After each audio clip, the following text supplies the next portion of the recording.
So in my book, Healthier Beauty, I have an entire chapter on DIY beauty, and I really just keep it simple. It's things that you already have in your kitchen or that you could find at your local grocery store that are inexpensive. My favorite is honey. And if you want to take it up a notch, I love Manuka honey. It's just so good for your skin. And then I take what are called herbal beauty powders, but they're really just things like raw cacao powder, mix it in with the honey, hibiscus powder, matcha powder. And so you kind of assess what your skin needs, and then you just mix in your powder of choice. You could put turmeric powder in there, and you can just brighten up your skin naturally. So all my face masks and hair masks, I make them myself. And so I put those recipes in my book. And for like an exfoliant, I love something like goat kefir. I drink goat kefir constantly, but I also put it all over my face because it has natural lactic acid. And so it just gently exfoliates your skin and brightens it. Welcome to Hopeful and Wholesome, the show where ambitious women come home to their bodies. I'm your host, Hope Pedraza, and I'm a functional practitioner, human design guide, and expert on all things energy, and your partner in decoding the language of your body. This is your space to reconnect with your body's wisdom, reclaim your energy, and rise into alignment in your health, your business, and your life. Because thriving isn't about pushing harder, it's about learning to listen deeper. So let's dive in because your next breakthrough starts right now. Hey y'all, welcome back to Hopeful and Wholesome. Today I have on the show Jessica Rose, and she is the author of Healthier Beauty, the ultimate guide to radiant skin, hair, and wellness. And she is a certified nutritionist, a licensed cosmetologist, and a holistic beauty expert. With a diverse background in health and beauty, Jessica has dedicated her career to empowering women to embrace their natural beauty and vitality. She is regularly featured on TV, radio, podcasts, and in publications where she shares her expert health and beauty techniques. And of course, that's what we're talking about today. Jessica really loves her mission is to help women of all ages look and feel their best naturally. And that's what we're talking about today. All things natural beauty, ways that you can incorporate some natural, effective anti-aging strategies. So we're not just talking about like a bunch of expensive creams and face things. We're talking about how nutrition and wellness play a part in how we age and aging and beauty, and then some aspects of our lifestyle that can affect this as well. So get ready to take notes because I know you'll have some takeaways here. So let's jump in. All right, y'all, I'm here with Jessica. Thanks so much for joining us today, Jessica. I'm excited. Thank you so much for having me. I'm so excited to be here today. Yeah, me too. So we're talking about Healthier Beauty, hence the name of your book. If you're watching this, you can see her book back there. We'll talk about the book. And we're talking about how our, anti-aging and how to do this in a healthier way. I would love to start with maybe you have your own journey, your own story of how you got here and how you kind of embody this healthier aging. I'd love to hear your story and how you started going down this path. So I started out with my healthier beauty journey as a kid. We didn't have a lot of money, so I ended up making my own DIY beauty products. That's so cool. I really found just the power of the plant ingredients with using honey from my cabinet and just different oils and essential oils. And I absolutely fell in love with it. And I wasn't eating a healthy diet or anything. I grew up on fast food, TV dinners, and I never felt my best. And it wasn't until my mid-20s that I actually discovered the power of healthier eating and healthier beauty. And at the time, I was working as a cosmetologist, and I discovered how toxins in beauty products can really impact your health. So I just started doing a deep dive into holistic beauty and holistic health. And I just discovered the power of just transforming your life and minimizing your exposure to toxins and how that can make you feel better and not only look better. And I really teach women how to slow the aging process and support themselves in looking and feeling good by minimizing their exposure to toxins, which I don't think is talked a lot about in the anti-aging community, is that we put on all these products, but they're actually speeding up aging because they're full of toxins. So I call it the vicious anti-aging hamster wheel. It's just like, okay, we put on the product, but then it toxifies our body, so then it speeds up the aging. So I really like to teach women a more holistic approach, which is health is the foundation of beauty. I love that. Yeah, no, I totally agree with that. So what would you say, and you don't have to mention like specific brands or whatever, but what would you say are some of the biggest traps that we fall into with like all the anti-aging products, like the things that we think are going to make the biggest difference, but they're either doing worse or they're not doing anything at all? I would say anything that contains fragrance, which is almost all your products out there, because, we love things that smell good. It really just helps us to feel good in our day to day. But what they're doing is masking hundreds, if not thousands, of toxic ingredients, which then can impact your hormones and your overall health. So minimizing your exposure to toxins, I would say the number one thing to do is just to turn the label over. And if you see something that says fragrance or perfume, aroma, natural fragrance, really to do a deep dive and to ask yourself if you can find a healthier solution, because just minimizing that one ingredient that masks thousands of ingredients is going to decrease your toxic load so much. And when you decrease your toxic load, you also slow the aging process. That's good. That's a really good tip. What has been in just your own kind of like beauty journey? What has been the thing that's made the biggest difference for you personally? Like what you changed something or started using something? What was the biggest thing for you? In all honesty, it's food. Food is always the foundation for me of beauty. I always say that if I had to choose one or the other, I would just get rid of beauty products altogether, because food is the foundation of health and health is the foundation of beauty. So I always just take it from a food first approach. But I would say, as far as beauty products, I found the best thing to do is to not only minimize your toxic exposure, but to keep your ingredient list to a minimum, because a lot of people don't know that our skin is an immune organ. And so everything you put on there has to be filtered. And it doesn't matter if it's really great organic ingredients or toxins, it still is a heavy burden on your body. So just keeping your ingredient list to 15 ingredients or under is a really great way to just support your health and your beauty naturally. That's a good tip. And I'm glad you mentioned that because it's the same with supplements, right? Like I talk to my clients all the time. Like, yes, your supplements are helping this, that, or whatever, but your body still has to process it. Like your liver still has to process it all. It's like if you're taking 85 different things, you're asking your body to do a lot, even if it's like quote unquote good stuff. So that's such a good point with the ingredients and the products as well. So going back to the food, since you mentioned the food, can you give us maybe some of the big, like the top health, like anti-aging foods and foods that you recommend for in this anti-aging conversation? My favorite is bone broth. It's just full of collagen and it has really bioavailable amino acids that help to build, is basically amino acids make a protein, which then help to build collagen in your body. So bone broth. And my favorite ingredient to put in bone broth is chicken feet, because it just adds an extra boost of collagen.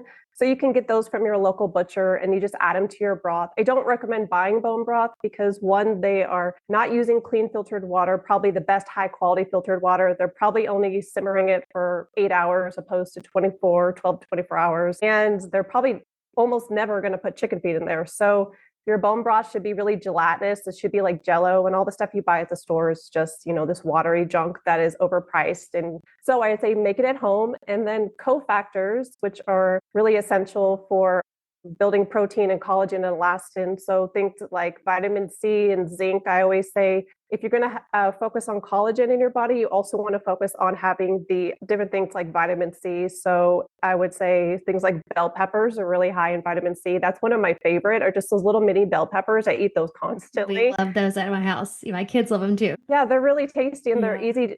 People think of lemons and limes, but bell peppers are just so high in vitamin C. So I recommend, I call them the beauty foods. It's just a great way to really plump up your skin and help you to look great as you age. I'm in my 40s and I just do like a food-based approach.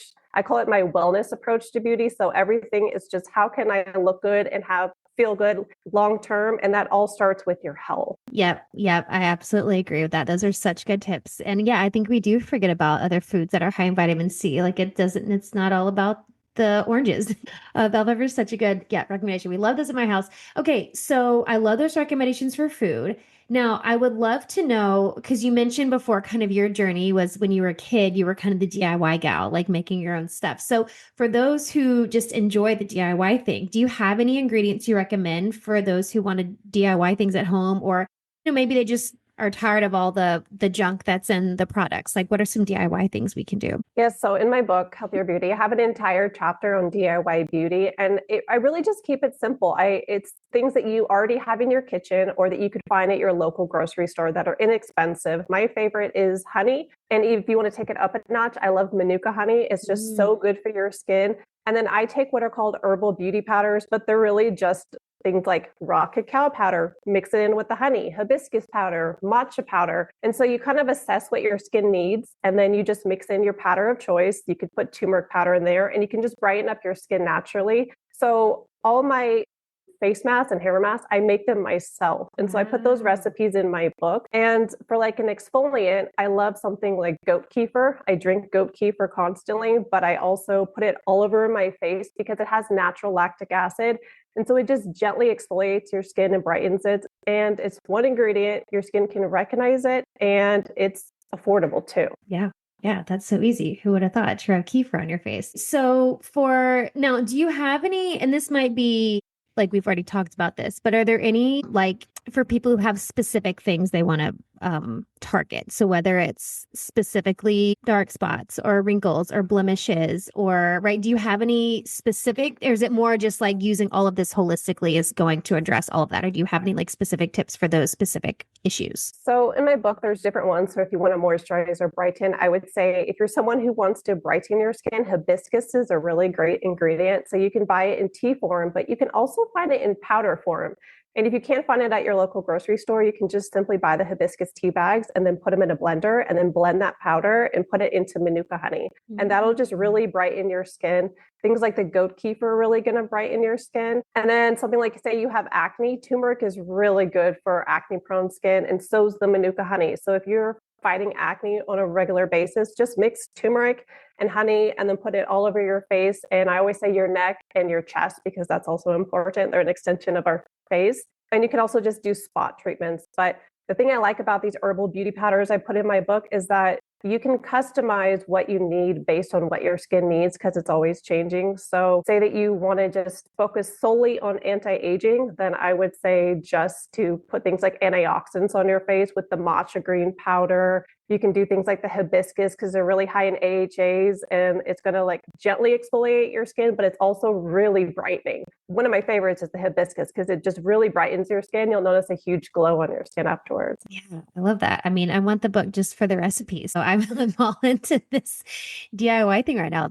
I love this. Okay, so we've talked about what recommendations for what does work. So for the food part, which I think a lot of us know the answers to a lot of this. We know like sugar and alcohol, right? Those things are going to affect how we're aging in our skin and stuff. But do you have any other things that you feel like people should really know? Like, hey, these things are really affecting your skin and the aging process. I would say inflammatory oils. So pretty much everything out there these days is full of canola oil. So any processed packaged product you're going to find, you just turn it over, you're going to see canola oils. So I would say if you can minimize your exposure to that and just find food like in products that actually use olive oil or avocado oil or coconut oil, you're going to reduce your inflammation in your body, and inflammation increases aging. So that's a really big one. And of course, the sugar just causes accelerated aging as well. And I'm trying to think of another ingredient that I would say just to avoid 100%. I eat such like a wide variety diet. I would say one thing is to keep your exposure to like processed foods to a minimum as well. I prefer foods that are just like one ingredient. So I always tell my nutrition clients a chicken, one ingredient, an apple, celery, things that don't actually have this long ingredient label because that's not food. And if you can't understand it, then you don't know what you're putting in your body. You don't understand how it's going to affect your health. And I would say one thing that a lot of people don't know if they're new to health is natural flavors. It's so easy to turn over a food product and it says natural flavor. So of course we assume that it's natural, but if it was truly what we're like, oh, natural lemon flavor, why wouldn't they just put lemon juice in there? Right. Yeah, exactly. Mm-hmm. So they're processed in a lab and they use solvents and you don't know exactly what's in the end product that they're putting in there. So I like to call it the fragrance of food. It's a term that is hiding what's in there. So I would say just avoid natural flavors as you can and just, have products or food-based products that have fewer ingredients, just like your skincare. Yeah. Yeah. No, good advice. Good advice. So, and I also want to touch on the lifestyle piece because we know that this affects how we age and our skin and all of this. So are there any tips And I know we talked about, the toxins, and that's one thing we can do is, kind of change how our toxic overload is what I'm trying to say. My words aren't coming out right. So is there anything else in terms of lifestyle that you can recommend to help with, the anti-aging process? I would say just practicing self-care. That's a big chapter I put in my book is learning how to create a wellness routine that you actually enjoy. I'm someone who grew up, high stress, high processed foods, and I didn't understand the importance of having a daily routine. I just thought, oh, routines are for rigid old people, but I actually thrive on having a daily routine. So I wake up and I set my intentions, do a little meditation and prayer. But the first thing I do when I wake up is I get outside and I put my feet onto the ground. I walk in the dirt, in the grass. I get sunshine in my eyes. And that's really good for your circadian rhythm. A lot of us, we just wake up, go on the computer, start working. We're in front of these blue lights and, just artificial light that doesn't tell your body that we're awake and it's time to be active. So if you get outside first thing in the morning and just spend at least 5 minutes, I say 15 to 20 minutes is better, you're going to notice your whole day is different because you're looking at nature, you're looking at the sky, you're soaking up the day. And I really think that health is the foundation, or like happiness is the foundation of health. And so just focusing on creating a wellness practice that you enjoy. You don't have to do a million things and have all these saunas and tools. It's just something as simple as getting your butt outside and enjoying the sunshine, breathing in the fresh air, maybe do a little meditation, or I like to do a lot of stretching. It's also good for anti-aging to like stretch your back, which also is then your neck. So a lot of aging happens in your face. So if you're focused on keeping your neck elevated and doing neck stretches in the morning, then you're already setting yourself up for your beauty routine while you're doing your wellness routine. I love that. That was one that I don't think I've heard. So this is good. All of this is good. Yeah, and I agree with you. I think that we overcomplicate things sometimes. We think we need all the 25 biohacking things and all the fancy things. And it's like, and we've talked about this on the show before, like, because I have a whole episode on grounding and then like our circadian rhythm. Like you could just get sunshine and, put your feet in the ground, like you just said. So I do think we overcomplicate it. And I also think that when we think about anti-aging, I think a lot of us are thinking about all of these, like we need all the products and stuff and but it's all like I love that you start with the food first. Like, well, food is a foundation. Like it's not about all the products and the cosmetics and all that. Like, yes, we can clean all that up. And I think we think about all these things where, okay, now you're talking about, meditating and watching your stress and circadian rhythm, all these other things. I think we sometimes forget like all of that is tied into aging. We had a guy, by the time this comes out, it would have been a couple months ago, but he talked about the inflammaging term and like inflammation causes aging. Like I think we're not recognized. Like, yes, we know inflammation causes chronic disease. It also causes aging. So all these things you're talking about, I mean, all of this is playing a part in to the anti-aging equation. I would also say a big wellness practice that I am like always doing in my daily routine is just avoiding or minimizing social media. Everybody's always on social media. I personally do not believe it's good for your brain health. And for me, brain health, your cognitive health, it's just so important. So if we're constantly looking at something that's feeding us all this information and reducing our attention span, it is not healthy for you. It's going to shift how you see beauty and aging and seeing all these filtered faces. So I really reduce my exposure to social media. I get on there, I post, I engage, I get off, and I treat it like a business, which it is for me. I'm not on there to share my personal life really. So I think it's really just evaluating what's important to you and how you want to live your life. But I truly, I talked about this with my clients all the time. Just being on all these screens all the time is really bad for your health. And if you want to just only think about the beauty aspect, it's also bad for your appearance to constantly be on a phone. It's bad for your eyes. So I would say that's another wellness hack you could say that's just really important to take into consideration. Yeah, I agree. It's a great point. I love that one. I do have another question I want to ask you as we're getting close to the end of this conversation. But before I ask you that last question, can you let everybody know where they can find you, your book, all the things you're doing, and they can dive into all of this healthier beauty things? Yes. So my book is Healthier Beauty, the Ultimate Guide to Radiant Skin, Hair, and Wellness. And style guide that teaches women how to put their health first and teaches you the ins and outs of natural anti-aging. And it has everything from the science of the skin, the science of the hair. It has teaches you how to live a non-toxic lifestyle. And then I have all my favorite nutrition recipes for anti-aging, DIY beauty recipes like we talked about, and then self-care practices and holistic anti-aging practices that I recommend. And it's just a really great way to look and feel good as you age. And you can find that on Amazon, Kobo, Booktopia. You can, and just any of your favorite places that you like to buy your books. Apple Books is a great one too. Perfect. And then you can also find me on my website at jessicarosewellness.com. Sign up for my newsletter. I do 2 newsletters a month where I just give like really great holistic beauty tips. Amazing. That's perfect. So all of that is going to be in the show notes, y'all. So you can go check out everything Jessica's doing. Check out the book. Go get the book and make your own DIY things. That's like I said, I'm going to go do that just for the DIY things. I love to do that. I love to be the chemist and mix all the things. So I'm excited about that.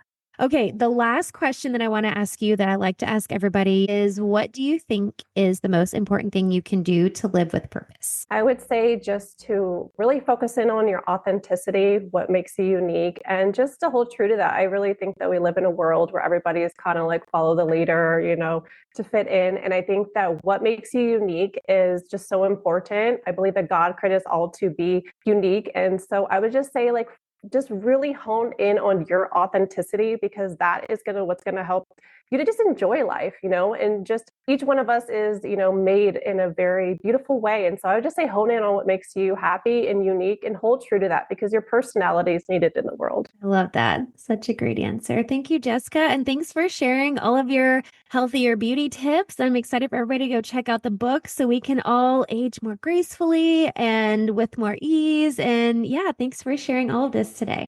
Thank you for having me.